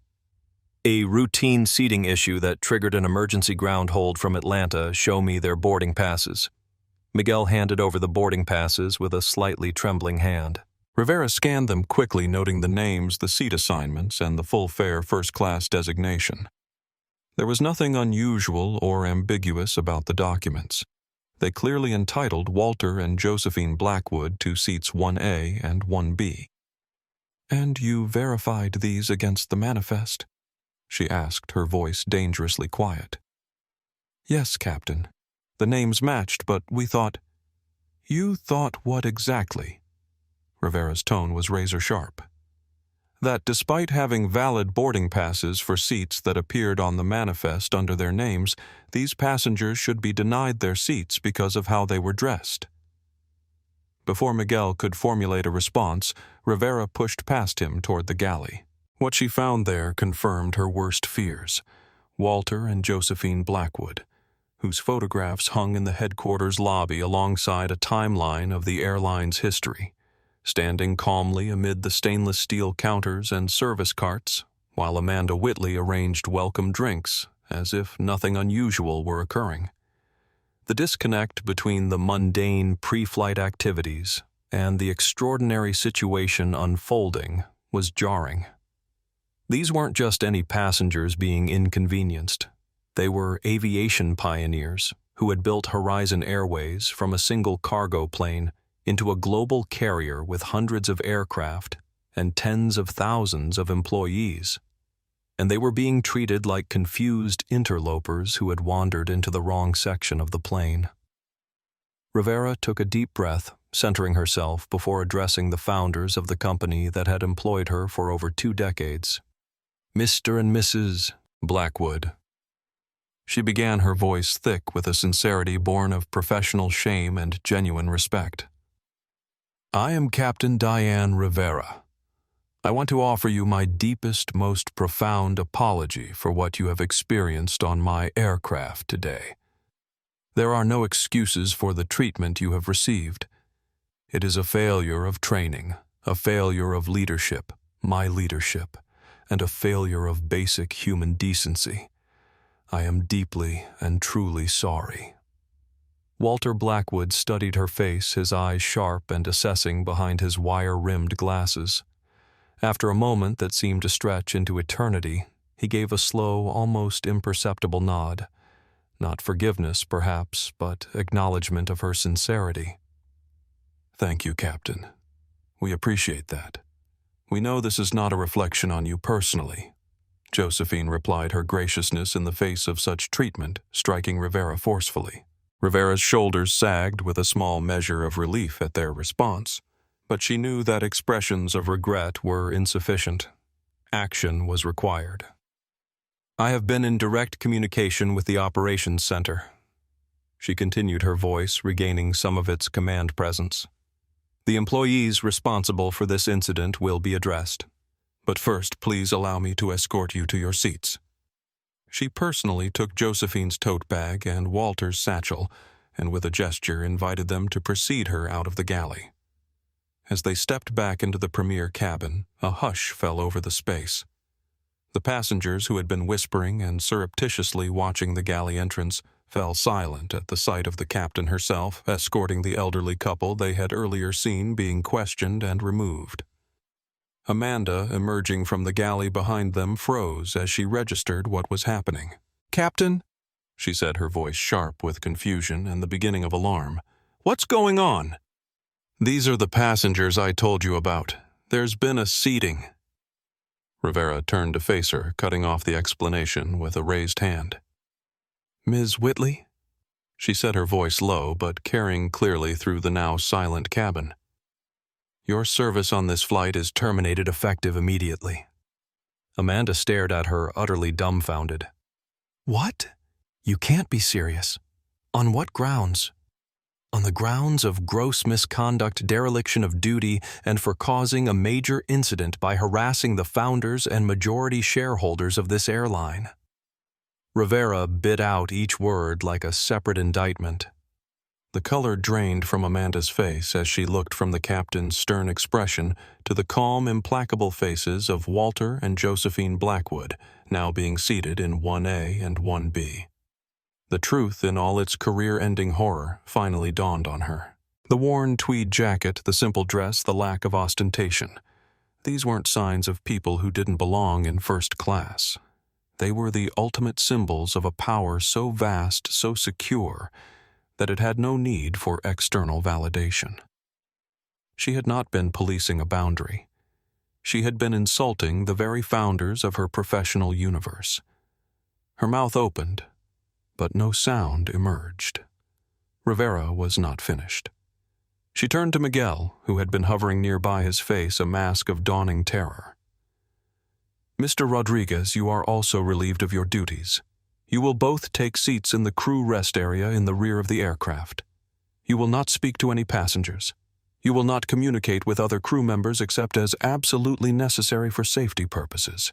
You will disembark in London under the supervision of corporate security. Is that understood?" Miguel nodded mutely, his entire body seeming to shrink under the weight of his professional disgrace. Amanda finally found her voice a high-pitched sound of pure panic. "Please, Captain, it was a mistake. A simple misunderstanding. I didn't know who they were." "How could I have known?" Walter Blackwood spoke for the first time since re-entering the cabin. His voice was low and resonant, carrying easily to every corner of the suddenly silent space. "Young lady," he said, looking directly at Amanda, "you are correct. You didn't know who we were. That is precisely the problem. You should not need to know who people are to treat them with respect and dignity. You have failed that most basic test of human decency." His words, delivered without anger but with the quiet authority of absolute conviction, were a devastating epitaph for Amanda's career. The simple truth they contained seemed to echo in the confined space of the aircraft cabin, reaching every passenger and crew member with undeniable clarity. Rivera turned to Sophia, who had been watching the exchange with wide, horrified eyes. "Ms. Hernandez, you are now the lead attendant for this cabin. Please ensure all passengers are properly settled for departure." "Yes, Captain." Sophia responded, her voice barely audible as the enormity of the situation and her sudden promotion registered. Rivera then turned back to the Blackwoods, who were now seated in their rightful places. "Mr. and Mrs. Blackwood, is there anything specific you require before I return to the flight deck?" "Just a prompt departure, Captain," Walter replied with remarkable equanimity given the circumstances. "I believe we've delayed your schedule long enough." As Rivera returned to the cockpit to resume the departure sequence that had been interrupted by the incident, she reflected on the lessons of the past 15 minutes. In her decades as a pilot, she had faced mechanical failures, extreme weather, and medical emergencies, all manageable through training and procedure. But this incident revealed a different kind of failure, one that no technical manual could address: the failure to see the basic humanity in others, regardless of their appearance. It was a lesson she would carry with her long after Flight 101 crossed the Atlantic, one that would reshape her understanding of leadership and redefine her role in upholding the values upon which Horizon Airways had been built. The atmosphere in the premier cabin had transformed entirely. What had been a space of practiced luxury and entitlement was now charged with the electric current of witnessing consequences unfold in real time. The passengers who moments earlier had been settling into their expected routines of champagne and hot towels were now rapt audience members to a drama none of them had anticipated. At the center of this drama stood Walter and Josephine Blackwood, now properly seated in the Heritage Suites, but still the focus of furtive glances and whispered conversations. Their simple attire and understated demeanor, the very qualities that had triggered Amanda's dismissive response, now seemed to radiate an authentic authority that made the ostentatious displays of wealth around them appear somehow hollow and performative. Sofia Hernandez moved through the cabin with nervous energy, her previous confidence shaken by the sudden promotion and the weight of serving the airline's founders. Despite her anxiety, she approached her duties with genuine warmth and attention, treating all passengers, not just the Blackwoods, with equal respect and consideration. This shift in service style was subtle but noticeable. Where Amanda had performed a kind of theatrical deference toward those she deemed worthy, Sophia simply provided attentive, thoughtful service to everyone, regardless of their appearance or demeanor. The result was a more relaxed, authentic atmosphere that several passengers noted with quiet appreciation. Richard Palmer, who had inserted himself into the confrontation out of a sense of fairness, rather than any knowledge of the Blackwoods' identity, now found himself in an unexpected position. As the aircraft prepared for takeoff, he leaned slightly across the aisle toward Walter. "Mr. Blackwood," he said, his voice low enough to remain private. "I want to apologize for what happened. Not for speaking up. That seemed necessary. But for the fact that it was necessary at all. You shouldn't have needed someone to intercede. Your valid tickets should have been enough." Walter turned toward him, studying the younger man with thoughtful eyes. "There's no need to apologize, Mr. Palmer. Your willingness to question what you perceived as unfair treatment speaks well of your character. Most people find it easier to remain silent in such situations. Maybe too many of us have remained silent for too long." Palmer replied, a note of self-reflection in his voice. "It's easier to look away to pretend we don't see the small injustices that happen around us every day." Walter nodded, appreciation evident in his expression. "That observation shows considerable insight. The most pervasive forms of discrimination persist not because of the actions of a few, but because of the silence of many." Their conversation was interrupted as Sophia appeared with the pre-takeoff beverage service. "Mr. Blackwood, Mrs. Blackwood," she said, her nervousness evident but her manner warm. "Would you care for champagne or perhaps something else before we depart?" "Water would be fine, thank you," Josephine replied with a gentle smile that helped ease some of Sophia's tension. As Sophia served their drinks, Walter observed her carefully. Despite her obvious anxiety, she was handling her sudden promotion with admirable composure, maintaining professional service while navigating the emotionally charged atmosphere of the cabin. "You're doing very well, Ms. Hernandez," he said quietly as she handed him his water, "especially under difficult circumstances." Sophia's eyes widened slightly at the direct acknowledgement. "Thank you, sir. I'm trying my best." "That's all any of us can do," Walter replied, "and sometimes our best is exactly what's needed." The simple encouragement delivered without condescension or excessive familiarity helped settle Sophia's nerves. She continued her service with growing confidence, moving through the cabin with a more natural rhythm as she adjusted to her unexpected role. Meanwhile, in the rear of the aircraft, Amanda Whitley and Miguel Rodriguez sat in stunned silence in the crew rest area, their careers imploding in real time. A security officer sat nearby, not engaging with them, but monitoring their compliance with Captain Rivera's directive to remain separated from the rest of the crew and passengers. Amanda's thoughts whirled in chaotic patterns of denial, anger, and nascent fear. How could this be happening to her? She had been following the unwritten rules, maintaining the standards that had always been expected. She had done what any lead flight attendant would do when confronted with passengers who didn't match the profile for the heritage suites. How was she supposed to know they were the founders of the airline? Yet even as these defensive thoughts circled, a small voice was beginning to penetrate her denial. A voice asking uncomfortable questions about why appearance had become her primary criterion for judging who belonged in premium spaces, about why she had been so quick to assume that an elderly black couple in simple clothing couldn't possibly have legitimately purchased first-class tickets. Miguel's mental state was different. The initial shock had given way to a clearer recognition of what had occurred. He had participated in discriminatory behavior that contradicted both official policy and basic human decency. The fact that the targets of this discrimination happened to be the founders of the airline was not the core issue. It was the discriminatory behavior itself that was indefensible. This realization brought no comfort, but did provide a kind of clarity that Amanda had not yet reached. Miguel understood that there would be no appealing the consequences of their actions, no convincing explanation that would restore their positions. They had failed a fundamental test of character, and that failure would reshape their professional lives in ways they were only beginning to comprehend. As the Skymaster 900 finally lifted off from JFK nearly 40 minutes behind schedule, the incident that had delayed its departure continued to reverberate throughout the cabin. Passengers who had witnessed the confrontation found themselves reflecting on their own responses, or lack thereof. Some, like Richard Palmer, had chosen to speak up. Others had remained silent observers. A few had tacitly endorsed Amanda and Miguel's actions through their expressions of annoyance or amusement.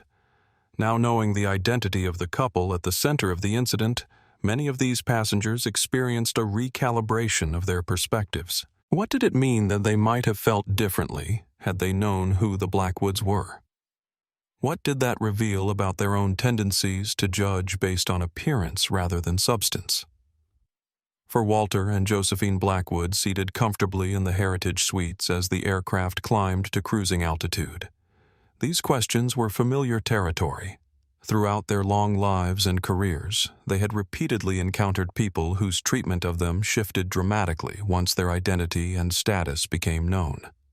They had learned to use these moments not just as personal affronts, but as opportunities to expose and address deeper patterns of behavior. As Sophia approached with warm towels once the seatbelt sign was turned off, Josephine accepted hers with a thoughtful expression. "Ms. Hernandez," she said, "may I ask how long you've been with Horizon?" "Almost 18 months, ma'am," Sophia replied, surprised by the personal question. "And in that time, have you observed similar situations to what occurred today? Not necessarily involving us, but other passengers being judged based on appearance." Sophia hesitated, caught between professional discretion and honest response. The expectant silence from Josephine made it clear that a genuine answer was expected. "Yes, ma'am," she admitted finally. "Not usually as extreme, but yes." There are unwritten rules about who looks like they belong in premium cabins and who doesn't. It's never stated in our training, but it's communicated in other ways, through example, through praise and criticism, through comments made in the galley. Josephine nodded, unsurprised by the confirmation of what she and Walter had suspected. Thank you for your honesty. It's important for us to understand not just what happened today, but the broader patterns that allowed it to occur. And the incident aboard Flight 101 was no longer just about two elderly passengers being denied their rightful seats. It had become a window into cultural patterns that affected countless passengers who lacked the power to command emergency ground holds or direct interventions from corporate headquarters.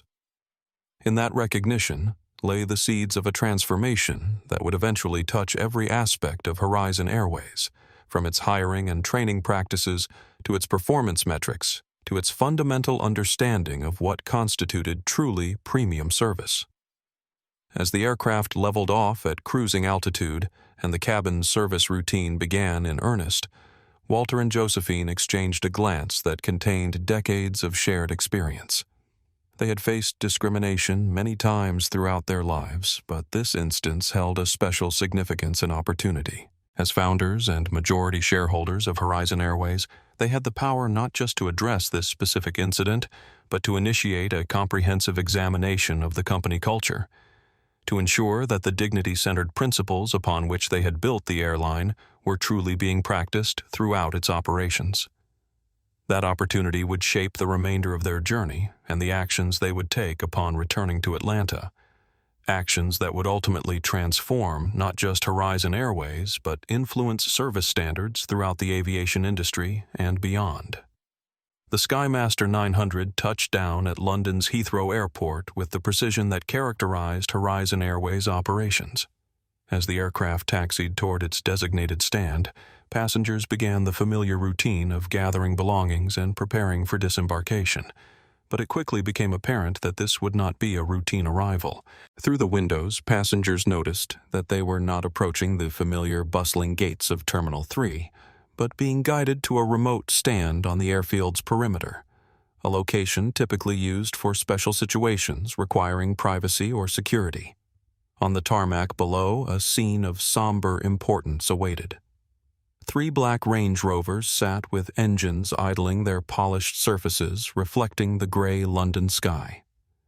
Beside them stood a small delegation in dark suits, their posture and alertness marking them as more than ordinary airport staff.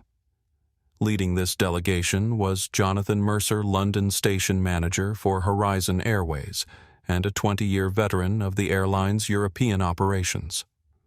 Normally unflappable, Mercer now exhibited the tense focus of a man navigating a high-stakes situation. He had been briefed directly by Thomas Wilson on the events aboard Flight 101, and understood both the immediate priorities and the broader implications. Captain Rivera's voice came over the aircraft's public address system, her tone professional but with an undercurrent of gravity. Ladies and gentlemen, we have arrived at London Heathrow. For our passengers in the Heritage Suites, we will be disembarking you first via the forward stairs. For all other passengers, we will then proceed to our gate for normal deplaning. Please remain seated until the main cabin door is open. The use of the formal suite name, a clear address to the Blackwoods, was a final public act of deference, a signal to the entire aircraft that these particular passengers were being accorded special treatment for a reason. In the crew rest area at the rear of the aircraft, Amanda and Miguel received their own instructions via the interphone. The security officer who had monitored them throughout the flight answered the call, listened briefly, then turned to them. You will remain seated until all passengers have disembarked, he informed them. You will then be escorted from the aircraft via the rear stairs. Your luggage will be removed from the crew storage and delivered to you on the ground. You are not to communicate with any other crew members or passengers during this process. Both nodded mutely, the final humiliation of their separate removal, cementing the reality of their professional disgrace. Throughout the flight, Amanda had cycled through denial, anger, and bargaining. Now, as the wheels touched British soil, the weight of acceptance settled upon her shoulders like a lead cloak. This was happening. This was real. Her career with Horizon Airways was over. Miguel had reached that conclusion hours earlier, and had spent much of the flight in silent contemplation of what had led him to this moment. Not just the immediate misjudgment of the Blackwoods, but the gradual hardening of attitudes and assumptions that had made such a misjudgment possible. This realization brought no comfort, but did provide a kind of clarity that Amanda had not yet reached. Miguel understood that there would be no appealing the consequences of their actions, no convincing explanation that would restore their positions. They had failed a fundamental test of character, and that failure would reshape their professional lives in ways they were only beginning to comprehend. At the front of the aircraft, Captain Rivera emerged from the cockpit and personally escorted Walter and Josephine to the door. She walked with them down the mobile stairs onto the tarmac, the gray London sky spitting a light drizzle that seemed appropriate to the solemnity of the moment. "Mr. and Mrs. Blackwood," she said, shaking both their hands firmly. "I hope that one day you will consider flying with me again so I can provide you with the exemplary service you have always deserved." "You are a fine captain, Diane," Walter replied, his voice carrying a note of genuine respect. "This airline is better for having you. It is your crew that needs to meet your standard." With that final assessment, they were handed over to the waiting Jonathan Mercer, who greeted them with profound respect. "Mr. and Mrs. Blackwood, on behalf of Horizon Airways London operation, I want to extend our deepest apologies for the treatment you received aboard Flight 101. I've arranged for immediate transportation to your hotel, and Mr. Wilson has requested a secure conference line be established for you as soon as you're settled." Walter nodded, acknowledging the efficient arrangements without unnecessary commentary. As they moved toward the lead Range Rover, he glanced back at the aircraft they had just left, at the Horizon Airways livery that bore their influence, at the brand they had built from nothing over 6 decades of work. His expression was not angry, but thoughtful, the look of a man considering not just what had happened, but what it revealed about the company he had created. Meanwhile, a white van with the Horizon logo had pulled up to the rear service stairs. 2 members of corporate security, both with the alert posture and discreet earpieces that marked their function, ascended into the plane to retrieve Amanda and Miguel. The walk of shame that followed was brief but excruciating. They were escorted down the rear stairs, a path normally used for catering and cleaning crews emerging onto the tarmac far from the passenger exit. Ground staff paused in their work to watch this unusual procession, 2 uniformed crew members being led by security toward a waiting van rather than the crew transport that would take their colleagues to the hotel. Inside the van, Jonathan Mercer awaited them, his earlier anxiety now replaced by the cold professionalism of a manager executing an unpleasant but necessary task. "Before we begin," he said, his voice clipped and formal, "I am legally required to inform you that this conversation is being recorded for the official record of your termination proceedings." He then read from a prepared statement, his words precise and without emotion. "Amanda Whitley, a review of your service record and the evidence from Flight 101 has shown behavior in violation of Articles 14, 21, and 38 of your employment contract, which explicitly forbid discrimination, harassment, and actions that cause significant brand and reputational damage. Miguel Rodriguez, your failure to intervene and your active complicity in these actions constitute a dereliction of your duties as a senior cabin purser. Therefore, on the authority of the chairman of the board and the office of the COO, your employment with Horizon Airways is terminated effective immediately." Amanda's last defenses crumbled. "No, please," she pleaded, her voice cracking. "It was a mistake, a single mistake. In 17 years I have perfect reviews commendations. I built my life around this job." Mercer's expression remained impassive. "Your performance reviews are irrelevant. You could have been the employee of the century. It would not matter. You failed the one test that is not graded on a curve: character." He held out his hand. "Your company identification airport access cards, company-issued tablets, and uniform allotment cards, Surrender them now. One of the security officers held out a clear plastic bag. Miguel complied without protest, dropping his items in with a shaking hand. Amanda hesitated, clutching her ID badge, the symbol of her professional identity for nearly 2 decades. "Please," she whispered, "don't do this."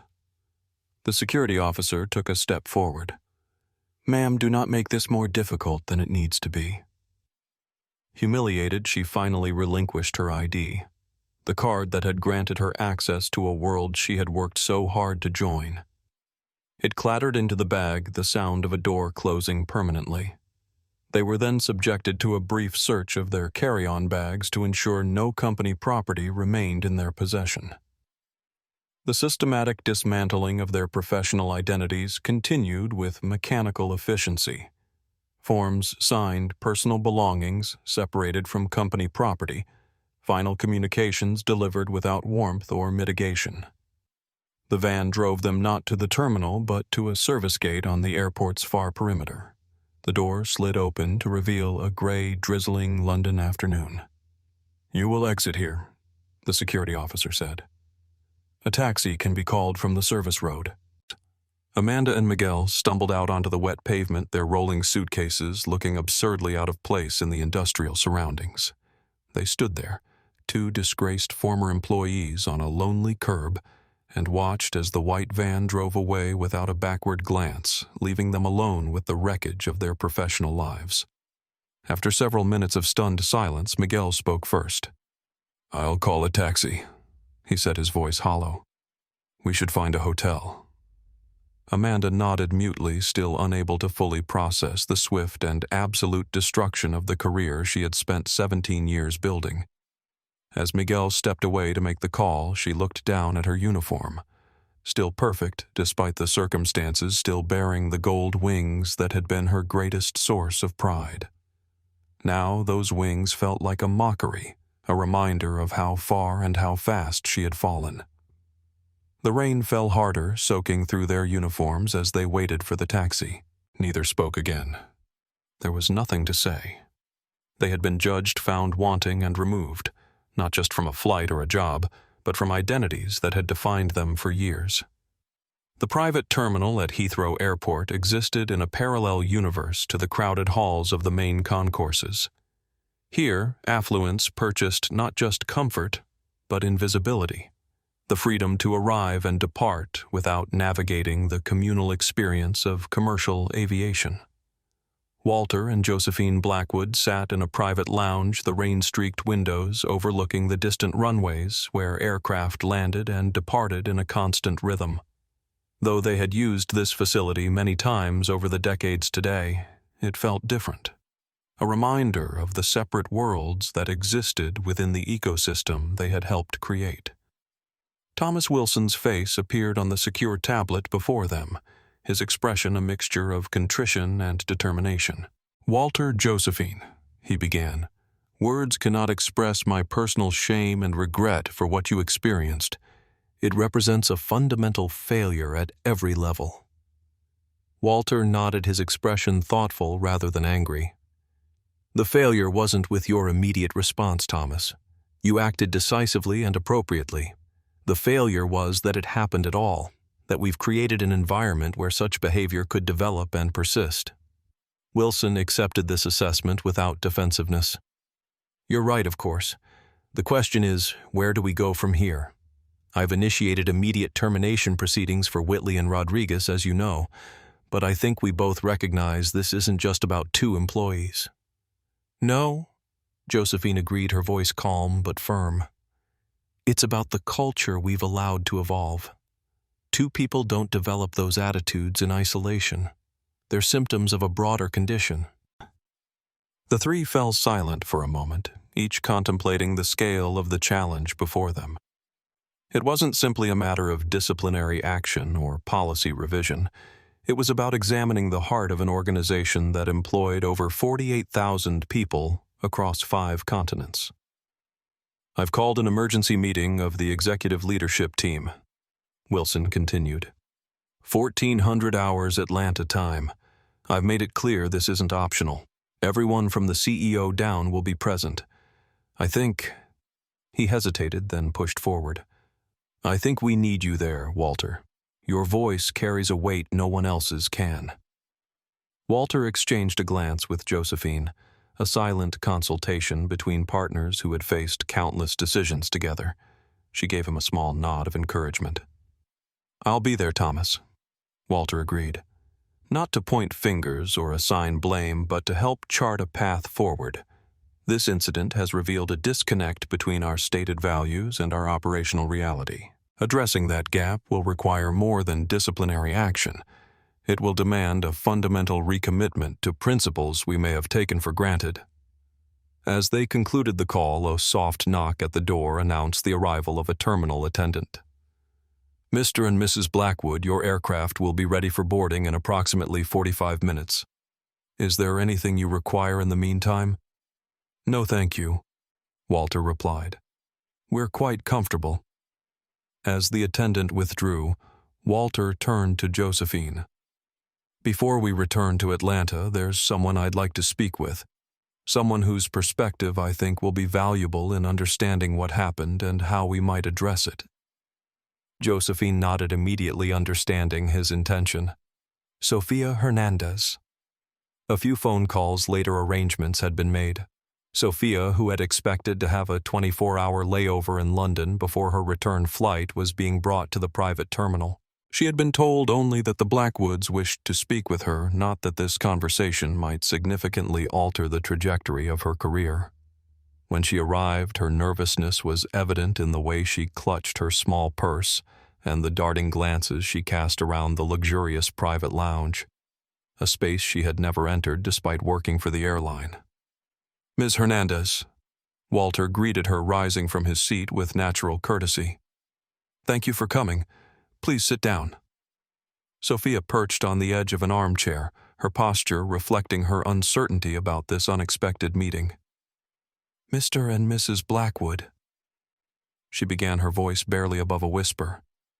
"I want to apologize again for what happened. I should have—" Walter raised a hand gently. "We've already discussed your initial hesitation, Sophia. That's not why we asked you here." He settled back into his seat, studying her with kind but penetrating eyes. "We want to understand the culture that allowed this incident to happen, not just on this flight, but potentially throughout our airline." Sophia's eyes widened slightly. This was not what she had expected. Not a reprimand or reassurance, but an invitation to provide insight that might shape company policy. "Tell me," Walter continued, "was Amanda's behavior today unusual, or was it consistent with how she typically treats passengers she deems unsuitable for premium service?" The directness of the question created a moment of moral crisis for Sophia. To answer honestly might feel like betrayal of a colleague. To dissemble would betray the trust the Blackwoods were placing in her. After a moment of internal struggle, she chose truth. "It was consistent," she admitted. "There's an unwritten code about who belongs in the premier cabin and who doesn't. Amanda enforced that code rigidly. Passengers who didn't match her expectations received technically correct service, but none of the warmth or special attention reserved for those she considered real premium travelers." Walter nodded, not surprised, but clearly saddened by the confirmation. "And this code, it's based primarily on appearance, clothing, jewelry, how people carry themselves." "Yes, mostly, but also race sometimes. Age, accent." Sophia looked down at her hands, uncomfortable with naming these truths aloud, but recognizing their importance. "It's never explicit. No one says treat this person differently because they're black or because they're not wearing expensive clothes. It's all conveyed through subtle cues, an eye roll, a certain tone, comments made later in the galley." Josephine leaned forward slightly. "And how widespread would you say this attitude is? Is it isolated to certain routes or teams, or is it more pervasive?" Sophia considered the question carefully. "It varies. Some crew members, like Captain Rivera, treat everyone with the same respect. Others follow Amanda's example, especially junior staff who want her approval or fear her disapproval. The transatlantic routes tend to be worse. There's more emphasis on exclusivity, on maintaining what Amanda called the premium experience. She hesitated, then added something that had been troubling her since the incident. The hardest part is that we're never explicitly told to discriminate. The training materials all talk about treating every passenger with respect. But then in practice, you're rewarded for giving special attention to certain passengers and criticized if you waste time on others. So you learn quickly what's really expected even though it contradicts the official values. This observation, the gap between stated principles and rewarded behaviors, seemed to particularly resonate with Walter. He nodded slowly, his expression thoughtful. "Thank you for your candor, Sophia. It can't have been easy to discuss these matters, especially with the founders of your company." "It isn't," she admitted, "but it feels important. What happened to you was wrong, and it probably happens to other passengers who don't have the power to change things." Walter smiled, appreciating her moral clarity. "That's precisely the point. Josephine and I were treated poorly, but we had recourse, immediate, decisive action that corrected the situation. Most passengers facing similar discrimination have no such power. They simply endure it, perhaps never flying with us again, perhaps telling others about their experience. The damage extends far beyond one interaction." He rose from his chair and moved to the window, looking out at the Horizon Airways aircraft visible on the distant tarmac. For a moment he seemed lost in thought, perhaps reflecting on the 6 decades of work that had gone into building the global enterprise now bearing his name. "Sophia," he said, turning back to her, "when we founded this airline, we made a simple promise to ourselves that we would create a company where everyone, passengers and employees alike, would be treated with dignity regardless of appearance or background. That promise came from our own experiences of being judged, dismissed, and excluded based on how we looked, rather than who we were." His voice took on a note of personal recollection. "I remember walking into a bank in 1968 wearing my best suit, which wasn't very good, to apply for our first business loan. The loan officer took one look at me and said, 'The janitorial applications are down the hall.' He didn't even consider that I might be a businessman seeking financing. That experience and countless others like it shaped our vision for Horizon Airways." Sophia listened intently, seeing the founders of her company not just as distant corporate figures, but as people who had faced the same kind of prejudice she had sometimes encountered in her own life. "What happened on Flight 101 suggests that somewhere along the way that vision became clouded," Walter continued. "The practices that you've described, judging passengers based on appearance, providing different levels of service based on those judgments, directly contradict the principles upon which we built this airline." He returned to his seat, his expression now resolute rather than reflective.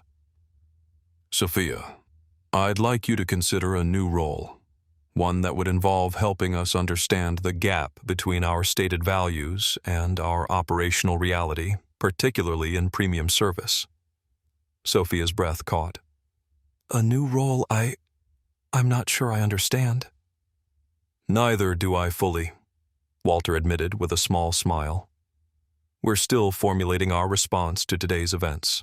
But I know that any meaningful change will require insight from people at all levels of the organization, especially those who interact directly with passengers. Your perspective would be invaluable."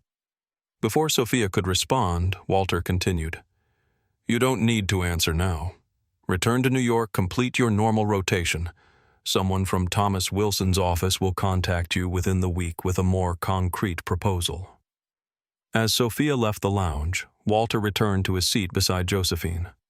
"What do you think?" he asked. "I think she has exactly the kind of moral clarity we need," Josephine replied.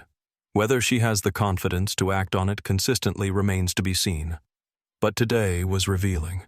Her character bent initially under pressure, but it didn't break." Walter nodded in agreement. "The coming weeks will be challenging. Examining entrenched attitudes, confronting uncomfortable truths, rebuilding what has been allowed to erode. None of it will be easy." "No," Josephine said, taking his hand. but nothing worthwhile ever is. When Sofia Hernandez returned to New York after the tumultuous events of Flight 101, she found herself in a strange limbo, still technically in her previous role but already set apart by her experience. Her fellow flight attendants regarded her with a mixture of curiosity, awe, and in some cases, thinly veiled resentment. "Is it true the Blackwoods were testing the crew on purpose?" asked Daniela as they prepared for a pre-flight briefing on what would be Sofia's final rotation before her reassignment. "No, they were just traveling like any other passengers," Sofia replied, uncomfortable with the speculation swirling around the incident. "But they must have known what would happen," pressed James, another flight attendant. "I mean, dressing down like that in first class. They had to be looking for trouble." Sofia frowned at this characterization, which subtly shifted blame from Amanda and Miguel to the Blackwoods themselves.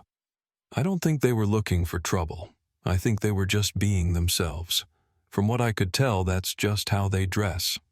This simple statement, that billionaire airline founders might genuinely prefer comfort over ostentation, seemed to perplex her colleagues more than any other aspect of the story. It contradicted everything they had absorbed about how wealth and power were supposed to manifest themselves. During her final flights, Sofia found herself hyper-aware of her own interactions with passengers. She noticed the subtle ways service differed between cabins, the unconscious assumptions that shaped how crew members responded to different passengers, the unwritten codes that determined who received warmth versus mere technical courtesy. What had once seemed normal now appeared as a complex system of judgment that had little to do with providing excellent service. The call from Thomas Wilson's office came 3 days after her return to New York. The voice on the phone was courteous but direct. "Ms. Hernandez, Mr. Wilson would like to meet with you at headquarters in Atlanta this Friday regarding a special project. Can you be available?" Sofia's heart raced as she agreed to the meeting. Special project. The phrase was vague but laden with significance. Whatever was coming, it represented a dramatic departure from her expected career trajectory. When she arrived at Horizon Airways headquarters, a gleaming glass and steel structure that embodied the company's aspirational identity, Sofia felt profoundly out of place. As a flight attendant, she had never had reason to visit the corporate offices, and the soaring atrium with its suspended model aircraft and wall of historic photographs was intimidating in its grandeur. Thomas Wilson met her in the lobby himself, rather than sending an assistant, a subtle signal of the importance he attached to their meeting. "Ms. Hernandez," he greeted her, extending his hand. "Thank you for coming. Walter and Josephine Blackwood speak very highly of you." Sofia felt a flush of pride mixed with uncertainty. "Thank you, sir. I'm still not sure why I'm here." "Let's talk about that," Wilson said, leading her to a conference room rather than his office. Another subtle choice that put her more at ease than the intimidating environment of an executive suite might have. Once they were seated, Wilson came directly to the point. "The incident aboard Flight 101 has initiated a comprehensive review of our service culture, particularly in our premium cabins. The issues it revealed are not limited to one flight or one crew. They point to broader patterns that have developed over time, patterns that contradict our founding values." He slid a folder across the table to her. "This is an outline of what we're calling the Blackwood Initiative, a comprehensive effort to realign our service culture with our founding principles. As part of this initiative, we're establishing a team of cultural ambassadors who will help us understand the current reality and shape the path forward." Sofia opened the folder, scanning its contents with growing amazement. The initiative was far more comprehensive than she had expected. Not a superficial public relations exercise, but a fundamental reassessment of service standards, training protocols, and performance metrics. "Walter specifically recommended you for this team, Sofia. He believes your perspective as a relatively new employee, combined with your evident commitment to treating all passengers with respect, would be invaluable." Sofia looked up from the documents, overwhelmed by the scope of what was being proposed. "But I didn't even speak up when I should have." I waited until Captain Rivera intervened. Wilson nodded, acknowledging the point. Yes, Walter mentioned that as well. He also mentioned your honesty in recognizing that failure and your reflection on what it revealed about our culture. The fact that a competent, compassionate employee felt unable to challenge discriminatory behavior speaks volumes about the environment we've allowed to develop. He leaned forward, his expression earnest. We don't need perfect people for this initiative, Sophia. We need honest ones. People who understand their own limitations while striving to overcome them. The position he offered was a temporary reassignment, 6 months initially working directly with the training department and senior leadership to assess current practices and develop new approaches. It was an extraordinary opportunity, but it also represented a significant challenge. Sophia would be thrust into high-level discussions with executives and expected to provide candid feedback about entrenched practices. This won't be easy, Wilson cautioned. You'll face resistance from those who see nothing wrong with the current approach. You may encounter resentment from colleagues who don't understand why you've been selected for this role. Are you prepared for that challenge? Sophia thought about her parents who had left everything familiar behind to create better opportunities for their children. She thought about the passengers she had seen treated differently based on their appearance or accent. She thought about the Blackwoods standing with quiet dignity in the galley while being denied the seats they had rightfully purchased. Yes, she said finally. I'm willing, not because it will be easy, but because it matters. The challenges began almost immediately. When news of her appointment to the initiative team spread throughout the company, reactions were mixed. Some colleagues congratulated her sincerely. Others implied that she had somehow benefited from being in the right place at the right time, as if witnessing discrimination against the company's founders had been a stroke of good fortune rather than a moral crisis. More difficult were the sessions with veteran crew members who saw nothing wrong with the practices being examined. During one particularly tense focus group, a senior flight attendant with 25 years of experience grew visibly frustrated. This whole initiative is an overreaction to one unfortunate incident, she insisted. Premium service has always involved recognizing and catering to the specific needs of different types of passengers. That's not discrimination. It's personalization. Sophia had prepared for such objections, but still found them challenging to address without seeming judgmental or naive. There's a difference between personalizing service based on expressed preferences and making assumptions about who deserves attention based on appearance. She responded carefully. One honors the individual, the other imposes our judgments on them. The room fell silent as her words registered. It was a distinction that many had never considered, framing the issue not as a matter of policy, but of basic respect. These moments, when reframing led to recognition, gave Sophia confidence that the initiative could create meaningful change. But there were also setbacks, resistance from middle management concerned about metrics and efficiency, skepticism from crew members who feared being monitored for political correctness, pushback from some premium passengers who had benefited from the unwritten hierarchy of service. 3 months into her new role, Sophia faced her most significant challenge when she was asked to present preliminary findings to the executive leadership team, including CEO Jane Mitchell. Standing before this group of senior leaders, Sophia felt her confidence waver. The stakes suddenly seemed enormous. Her observations and recommendations could shape policy affecting thousands of employees and millions of passengers. As she arranged her notes at the podium, Sophia spotted Walter Blackwood at the conference table. He gave her a small, encouraging nod, a gesture of confidence that steadied her nerves. "Good afternoon," she began, her voice stronger than she had expected. For the past 3 months, our team has been examining service patterns across Horizon Airways with particular focus on how appearance and perceived status influence service delivery. What we've found is a significant gap between our stated values and our operational reality.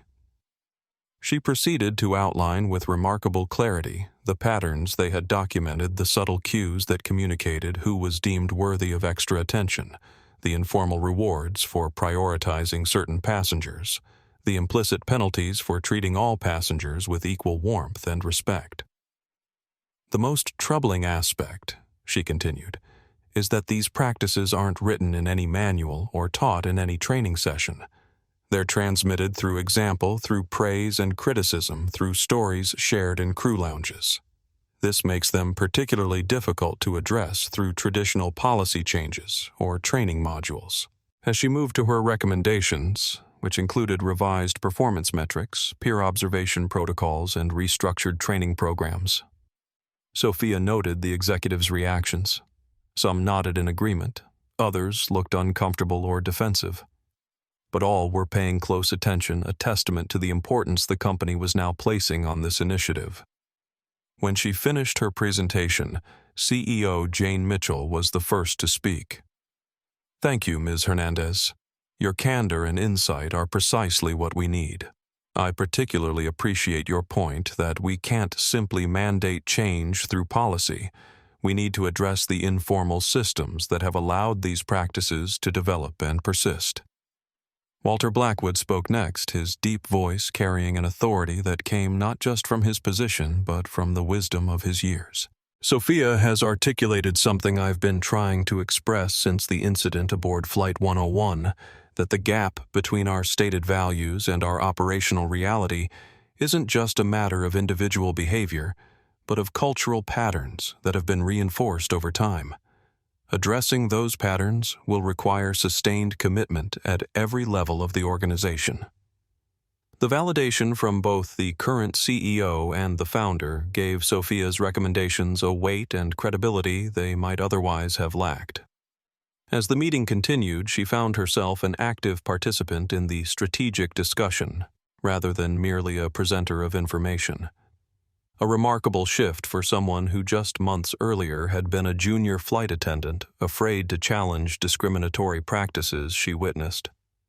This transformation, from hesitant observer to confident advocate, reflected the broader change that the Blackwood Initiative sought to create throughout Horizon Airways. It wasn't just about new policies or training modules. It was about empowering every employee to uphold the dignity-centered principles upon which the airline had been founded. For Sophia, the journey was personal as well as professional. Each time she spoke up in a meeting, each time she challenged a long-standing practice, each time she advocated for treating all passengers with equal respect, regardless of appearance, she was overcoming the fear that had kept her silent aboard Flight 101. She was becoming not just a better employee, but a more courageous person. Someone willing to stand for principles, even when doing so was uncomfortable or carried professional risk. As the Blackwood Initiative moved from assessment to implementation, Sophia's role evolved accordingly. She became a key trainer in the new approach, helping crew members understand not just the what, but the why of the changes being introduced. Her combination of frontline experience and moral clarity made her particularly effective in translating abstract principles into practical behaviors. 6 months into the initiative, Walter invited Sophia to join him for lunch in the executive dining room, a space she would never have imagined accessing before Flight 101. As they discussed the progress of the initiative, he asked a question that caught her off guard.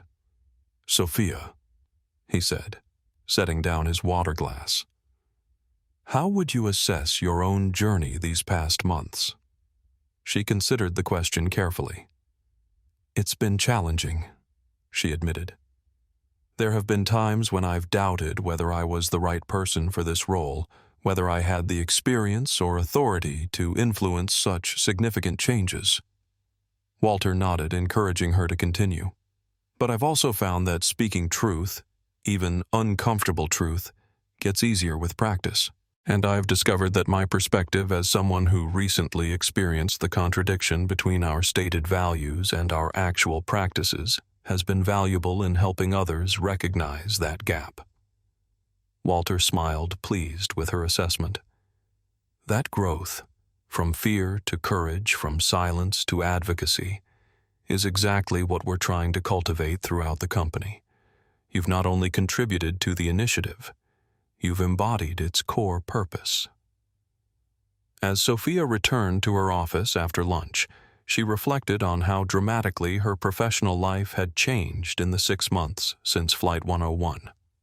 What had begun as a routine transatlantic crossing had become a turning point, not just in her career, but in her understanding of her own agency and responsibility. She had learned that courage wasn't the absence of fear, but the willingness to act despite it.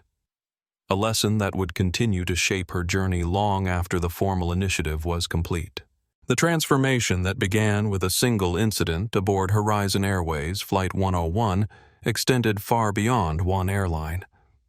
As news of the Blackwood initiative spread throughout the aviation industry, other carriers began to take notice, not merely out of curiosity, but out of recognition that the principles being implemented at Horizon addressed issues present in their own service cultures as well. The change was accelerated by passengers who experienced the difference and began to expect similar treatment across airlines. Frequent travelers who flew multiple carriers noted the contrast between Horizon's consistent, dignity-centered approach and the more stratified appearance-based service still common elsewhere. Their feedback, shared through social media and review platforms, created marketplace pressure that caught the attention of executives throughout the industry. Within 3 years, most major international carriers had implemented some version of the principles Horizon had pioneered. The impact extended beyond aviation to other premium service industries. Luxury hotels, high-end restaurants, and exclusive retail establishments began to recognize similar patterns in their own customer interactions. The Blackwood principles offered a framework for examining and addressing these practices. From a business perspective, the initiative's impact on Horizon's competitive position was unmistakable. The airline's market share in premium international routes increased by 8% within 3 years, with particular growth among technology executives, entrepreneurs, and other professionals who often dressed casually despite their means to purchase premium travel. On his 80th birthday, Walter Blackwood reflected on the journey that had taken him from a young black pilot facing discrimination to the founder of a global airline now recognized for its commitment to treating all passengers with dignity. When Josephine and I founded this airline, he told a gathering of employees, "We made a simple promise that we would create a company where everyone would be treated with dignity regardless of appearance or background." That promise came from our own experiences of being judged and excluded based on how we looked, rather than who we were. He paused, his gaze sweeping across the assembled employees. The legacy of Flight 101 isn't found in new policies or procedures. It's found in the renewed commitment to seeing the humanity in every person we serve, regardless of what they're wearing or how they speak. True wealth isn't found in exclusivity or segregation. It's found in the freedom to be exactly who you are and to be respected for that authentic self. For Sofia Hernandez, now an established leader within Horizon, the journey from witnessing discrimination to helping reshape the airline's culture had transformed not only her career, but her understanding of her own agency and responsibility. She had learned that courage wasn't the absence of fear, but the willingness to act despite it, a lesson that would continue to shape her journey for years to come. The true measure of first class isn't where you sit, but how you treat others along the journey. If you enjoyed this story about dignity, respect, and challenging unfair assumptions, please like, subscribe, and share this video with others who might appreciate its message. Your support helps us create more content that inspires positive change in our world. Remember, as Walter Blackwood reminds us, the true measure of character isn't in how we treat those we perceive as important, but in how we treat everyone we encounter on life's journey.